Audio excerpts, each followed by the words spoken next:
আজকের ভিডিওটা দেখলে বুঝবে যে একটা মানুষ কিভাবে খেতে পারে। তো সকালবেলা ঘুম থেকে উঠে আমি একদম কাজ-টাজ করে নিয়েছি। এখানে একটা ছোট্ট হাঁড়িতে আমাদের সকালের ৩ জনের জন্য ভাত বসানো হয়েছে। আর আমার এই আলু চচ্চড়ি দিয়ে সকালের ভাতটা খেতে এত ভালো লাগে কি বলবো। খাওয়া-দাওয়া করে আমি কিছুক্ষণের জন্য ঘুমিয়ে গেছিলাম। ঘুম থেকে উঠে স্নান-টান করে একদম আমি অন্যান্য খাবার খেলেও কিন্তু জলটাও কিন্তু ভালো মতোই খাই। তারপর মা দুপুরে অনেক কিছু রান্না-বান্না করেছিল। সব নিরামিষ। আজকাল আমাদের বাড়িতে নিরামিষই চলছে কারণ আজকাল সবার নিরামিষটাই বেশি পছন্দ হচ্ছে আমাদের বাড়িতে।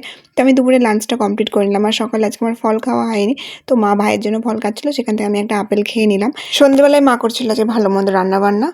তো এখানে শুরু হয়ে গেছে আমাদের রান্নাবান্না। তো এখন হবে আমাদের বাড়িতে রাধাবল্লভী, আলুর দম আর পায়েস। পায়েসটা আমার জন্য করা হচ্ছে কারণ পায়েস খেতে আমার খুবই ভালো লাগে। আর লুচি, পরোটার সাথে পায়েস না হলে আমার মনে হয় একটু কেমন, কেমন লাগছে। তো পায়েসটা আমি রান্না করছিলাম, রাধাবল্লভীটা আর আলুর দমটা মাই করবে। তো এখানে আলুর দমের জন্য আলু ভাজা শুরু হয়ে গেছে। এদিকে রাধাবল্লভী কমপ্লিট, তার সাথে, সাথে কিন্তু আলুর দমও কমপ্লিট।